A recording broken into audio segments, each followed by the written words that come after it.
invited to my soon-to-be brother-in-law's bachelor party, only to discover his reckless plans that turned the night into chaos. I am 26, male, and am engaged to my wonderful fiancée, Sarah, 25. She and I have been together for 5 years, and our wedding is set to take place this spring.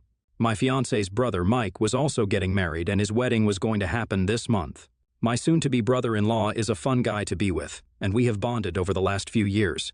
He invited me to his bachelor's party, and I was excited for a night of bar hopping, camaraderie, and memorable moments. Little did I know that his idea of a good time was very different than what I had imagined.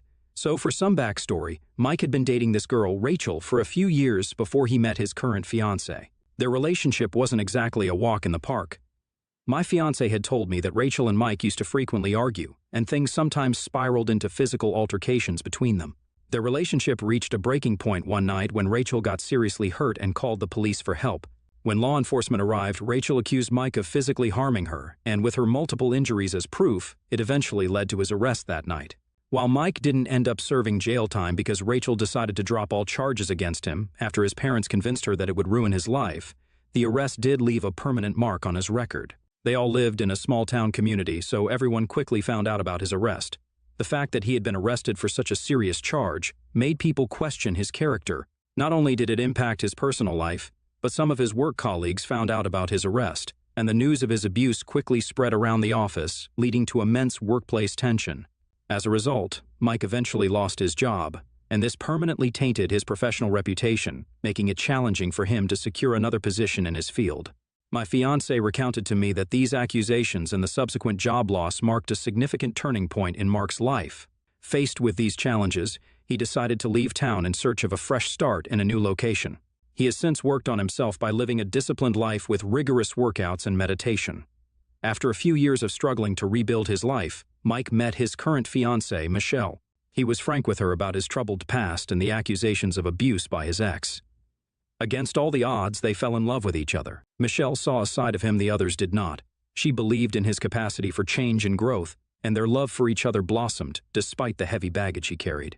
Michelle's love story was a second chance at happiness for him, and it marked a significant turning point in his life. While he couldn't erase his past, he had found someone who accepted him for who he was and offered him a chance to build a better future together. We were all happy for Mike and absolutely adored Michelle. I was excited about the prospect of joining Mike and his friends to celebrate his upcoming wedding and his bachelor party. The night started off just as expected. A group of us gathered at one of his friends' houses for his bachelor's party. Drinks were flowing, and we were all having a great time. As the night progressed, Mike started to get more and more drunk. This was quite out of character for him, as he was never the type to indulge in excessive drinking. I could see his friends discouraging him from drinking more, but he kept pushing. We let it go as we all wanted to have a good time. At some point, Mike, quite drunk, started sharing stories from his past, recounting his tumultuous relationship with Rachel. He painted a vivid picture of their history together, sparing no details and describing their relationship as an emotional roller coaster they had been on. He started getting more and more emotional with every minute. The combination of alcohol, nostalgia, and the weight of his past seemed to be taking its toll. The room, once filled with laughter and joy, began to feel like a confessional, and we were all sitting around awkwardly listening to him recount stories about his ex. One of his friends, clearly worried about him, gently suggested it might be best for us to change the subject and carry on with the celebration. Mike, understanding the growing concern, rose from his seat and declared loudly that it was time to take this party to the next level by heading to a bar. We cheered at the prospect, relieved that he wanted to continue celebrating the night, and quickly grabbed our coats to join in on the adventure. Just as I thought he had finally moved on from the Rachel subject, Mike dropped a bombshell as we were about to head out. He revealed to us that he was going to break into her house tonight and, in his own words, mark his territory by urinating on her bed. To make matters even worse, Mike went on to describe his elaborate plan. He intended to rearrange her living room furniture into a chaotic mess and mess up her kitchen to give her a scare for a lifetime. I stared at him in disbelief, struggling to figure out if he was genuinely serious about this outrageous idea. Mike was clearly convinced that this vengeful act was the perfect way to settle old scores and get the closure he believed he needed from Rachel. He spoke passionately about it, as if he had been harboring these feelings for a long time, and saw it as the ultimate opportunity to unleash his anger. A few of his friends were equally in shock like me, trying to talk some sense into him, while others oddly seemed to be energized by his idea, nodding in agreement as if they knew of his plan and were ready to embark on this absurd mission with him. The atmosphere grew tenser by the minute. I decided to approach Mike and, speaking in hushed tones, tried to reason with him, explaining that this was not the way to move on and that it could lead to some serious consequences. I firmly told him that I would not stand by if he did such a thing. We had been friends for a long time, and I thought he was better than this. After a few minutes of convincing, Mike nodded reluctantly, making me relieved, thinking that he had abandoned the idea altogether. The night continued, and we made our way to a nearby bar. Everyone was having a great time. It appeared that Mike had put his earlier plans aside, and we all relished our time together, sipping drinks and sharing laughter. The hours flew by, and before we knew it, it was well past midnight. We decided to take a leisurely walk through the neighborhood, reveling in the camaraderie of the night. As we strolled through the streets, I couldn't help but notice that Mike appeared to be guiding us towards a particular destination. His demeanor had shifted, and he looked calculative. Some of his friends started getting excited, exchanging lewd comments and cheers. As we stopped across a building, I was still in the dark about whose place it was, but the cheering and leering from his friends clued me in that something was about to happen. My heart sank as Mike revealed that we were standing in front of Rachel's house. I had hoped that my conversation with Mike earlier had convinced him to let go of his ill-conceived plan. However, my words seemed to have fallen on deaf ears. In the background, some of his friends were already concocting a plan to sneak into Rachel's apartment. The situation was about to take a drastic turn, and I couldn't believe what we were getting into. Fortunately, there were some people like me who were trying their best to convince Mike not to break in. We all knew that he had a lot to drink and wasn't thinking straight. However, Mike remained stubborn and in his drunken state started spewing out offensive phrases like, "She had it coming, and this is my closure." His words only added to our growing anxiety and discomfort. As soon as they started putting their plan into motion, I realized that I needed to do something. This was wrong on so many levels, and I couldn't just stand by and watch them make a terrible mistake. I excused myself and stepped to a corner so they wouldn't notice me dialing. I knew that calling the cops was the only option to prevent something regrettable from happening. Within minutes, the police arrived at Rachel's place and caught Mike and his friends in the act of breaking into the building. They were taken into custody, handcuffed, and escorted away by the officers. I must admit, the sight of flashing police lights and the sound of sirens sent a chill down my spine, but I knew I had done the right thing, even if it meant ruining my brother-in-law's bachelor party. When I arrived back home, I was still trembling as I narrated the incident to my fiancée, Sarah. Understandably, she was shocked and deeply upset. However, instead of feeling relieved that I had done the right thing by calling the police, she began to raise her voice. She accused me of having ruined her brother's special night and was furious that I had called the police on him. Sarah's anger flared while I tried to explain my reasons and the potential consequences of what they were planning to do, but she wouldn't listen. Later, her parents also called her, probably after finding out about Mike's arrest. They were all scared that Mike might end up in prison permanently this time, as he already has a prior in his records. Our relationship has been severely strained since that night. We have been fighting non-stop for the past few days. Tonight, amid our heated argument, my fiancée, still upset over my actions at Mike's bachelor party, shouted, "You ruined my brother's special night. How could you call the police on him? He was just having some fun." I, equally frustrated and feeling the weight of my decision, countered that I couldn't just let him do something so reckless which would have ruined all our lives that night. I am bewildered that she continued to support her brother's actions, when, as a woman herself, she should understand the gravity of his reckless and dangerous plans against Rachel. This discord between us is deeply unsettling, and I can't believe that all of this happened because I put my foot down and stopped Mike from doing something extremely dangerous. Due to her intense reaction, I can't help but feel like the bad guy, even though I feel like I did the right thing. So, AITA for getting my brother-in-law arrested at his bachelor's party and ruining his night? Update 1. Thank you all for your support and valuable insights. I have been reading your comments, and they have been both helpful and reassuring during this difficult time. Mike has been currently released on bail as the legal process unfolds. He was fortunate to be let out on bail because his parents bailed him out. My fiancé informed me that Rachel, his ex-girlfriend, is determined to pursue the case against him this time and will be taking him to court. This decision from Rachel has left Sarah's family on edge, as the new charges have the potential to result in severe consequences for Mike. The combination of his prior arrest and the recent events could lead to significant legal challenges. Mike reached out to me after getting out on bail, and he didn't hold back his anger. He told me that he didn't believe what I did was right and that I ruined his last night as a free man. He continued to tell me that I had destroyed everything for him and that he had worked hard building all these years. According to him, Rachel deserved everything that he had planned for her, and if I was a real man, I would have joined in his plan. He also attempted to lay a heavy guilt trip on me, saying, "Do you realize the consequences of your actions?" My job, my reputation, everything's at risk now, all because of you. In response to Mike's accusations and anger, I stood my ground and calmly retorted, Mike, just because you wanted to ruin your life doesn't mean you should ruin ours. I can't support something so dangerous. I went on to remind him of his past actions and how his violent episodes with Rachel had led to her injuries, which in turn had prompted her to call the police. While I understood the complexity of his emotions and the anger he might have been harboring, I firmly told him that seeking revenge in this manner was neither productive nor justifiable. Mike's words have since made me question our friendship, and I can't help but feel a deep sense of disappointment. His relationship with Michelle, his fiancée, also has taken a hit. She was understandably furious about his plans to trash Rachel's place and the potential legal consequences for him. Now, they had some heated arguments, and things escalated to the point where Michelle eventually canceled their wedding plans after a particularly intense fight. In terms of my relationship with my fiancée, it's been incredibly tough. The trust between us has been seriously damaged. I have been doing my best to communicate with her and explain my reasoning behind calling the police, but it's an ongoing struggle. I hope we both can get through this together. Update 2, I appreciate all the comments and support coming in, and I am still trying to make sense of this complicated situation. Sarah's parents confronted me about Mike last weekend. Apparently, they have a deep sense of family loyalty, and in their eyes, as a part of the family, I should have had a certain responsibility to support my soon-to-be brother-in-law regardless of the circumstances. Sarah's mother, in particular, was quite emotional during our conversation. She felt the family should stick together in tough times and handle their problems privately. They believed that I should have kept my reservations about Mike's actions to myself and refrained from involving the police.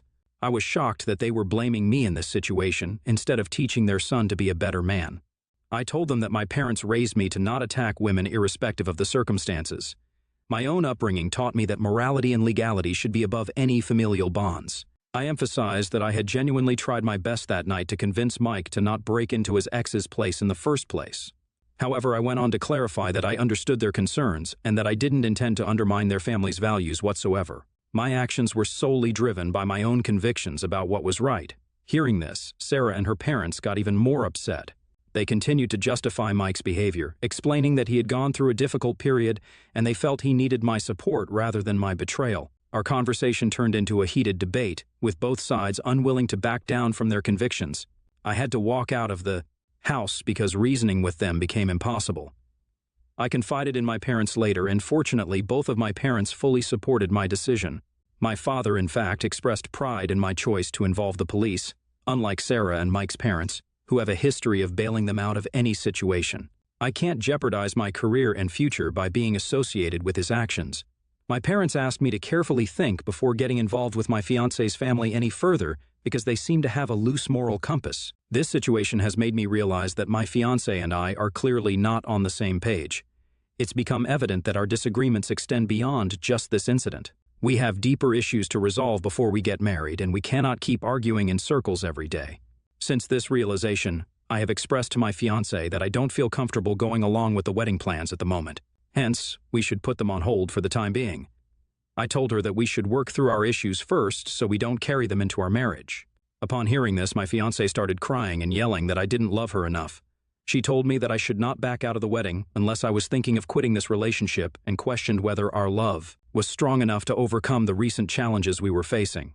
Sarah expressed how she had been looking forward to our wedding, and the idea of postponing it was deeply disappointing for her. I let her know that I did not want to upset her, but I also don't think this is the right time to go ahead with our wedding planning, especially when I am being blamed every day for her brother's arrest. I have asked her to give me time and space so we can get through this. Currently, we live in my house, and while I have postponed our wedding, I have no intentions of ending our relationship. I deeply care for Sarah, and I hope that in the days to come, she will come to understand my perspective, and together we can work through our differences. Update 3. Mike has been arrested again. I can't believe it as I'm typing this, but the situation has escalated to a dangerous level. Mike's recent breakup with Michelle has apparently taken a toll on his mental state. He has been drowning his sorrows in alcohol, which had evidently clouded his judgment. Apparently, he decided to break into Rachel's apartment while she was at work. He waited for her to come back home and then tried to attack her. Fortunately, her neighbors heard her cries for help and acted swiftly by alerting the authorities. This time, I don't think Mark can escape a serious legal implication. Breaking and entering is a serious crime, and it is unlikely that he would be granted bail considering the circumstances. Sarah is understandably worried sick about her brother, and I can't blame her. She has always been protective of him, even if he has made some terrible decisions, but this time, it is different.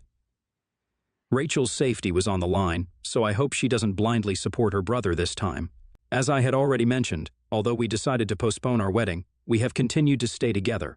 Sarah has apologized to me regarding her behavior last week. She explained that her reaction was fueled by stress and shock upon learning about her brother's arrest due to my call to the police. Sarah told me that she wanted me to have found another way to handle the situation, rather than involving law enforcement.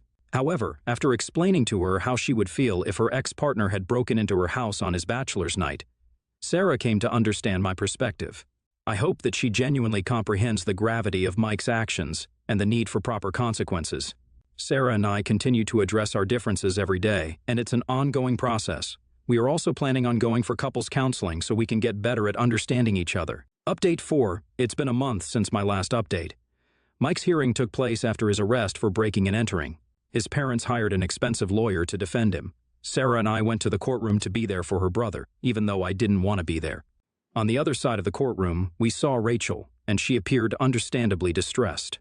Her lawyer presented a compelling case with substantial evidence, including photos of her injuries from multiple attacks by Mike. It was a moment of revelation, as we finally saw the full extent of the harm Mike had caused to Rachel.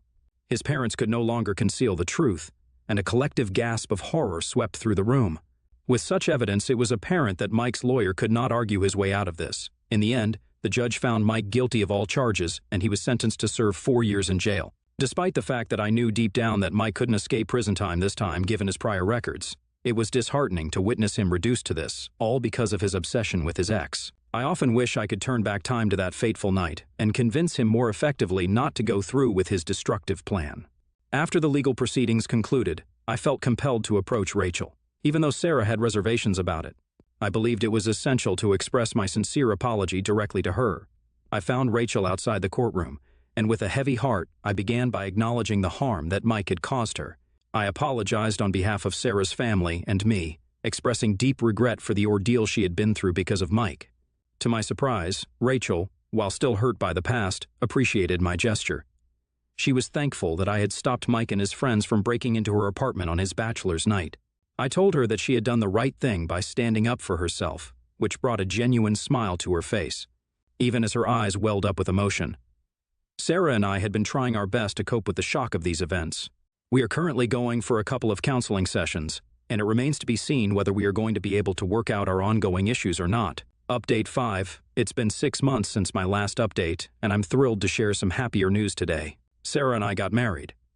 After the tumultuous events surrounding Mike's arrest, we were all understandably shocked and saddened. However, as time passed, we began to heal, and life slowly returned to normal. Sarah and I continued our counseling sessions, working hard to understand each other better. Through it all, we never gave up on our relationship, and I eventually realized that she was the one I wanted to spend my life with. She came to recognize that her excessive protectiveness of her brother was misplaced, especially when he was in the wrong. Sarah's parents also reached out to me after the turmoil caused by Mike's actions. I believe that after the truth became apparent to everyone, they were compelled to admit that Mike's actions were wrong. They were apologetic for their behavior towards me. I assured them that I completely understood their protective instincts as parents, so I held no grudge against them. After much discussion of our future together, Sarah and I decided to move forward with our wedding plans. The big day was everything Sarah had dreamt of, a grand and beautiful ceremony. I watched in awe as the most beautiful woman in the world walked down the aisle towards me, and I couldn't help but feel like the luckiest person on earth. Our families came together to celebrate our love in this beautiful ceremony. We spent our honeymoon in the Maldives, enjoying the picturesque beaches and crystal clear waters, creating unforgettable memories to mark the beginning of our married life together. Since Mike's arrest, he has sent me letters of apology. Although I was initially hesitant to open them, my parents encouraged me to do so as a way to address and process these complex issues. In the letters he sent, Mike expressed deep remorse for his actions and acknowledged the hurt and distress he caused everyone involved. He's slowly coming to terms with the consequences of his actions and has expressed a desire to turn his life around. It remains a challenging journey for him, but he's determined to make the most of the time he spends in prison, working on personal growth and self-improvement. Although I appreciated his attempts to make amends, I couldn't ignore the magnitude of the damage that had been done. These letters were a small step towards potential reconciliation, but I couldn't easily forget the past. The wounds are still fresh, and the healing process will take time. For now, life has settled into a comfortable routine for Sarah and I. Our love and understanding continue to grow, and we approach any challenges as a united team, facing adversity. Together has only strengthened our bond, and we are excited about what the future holds for us.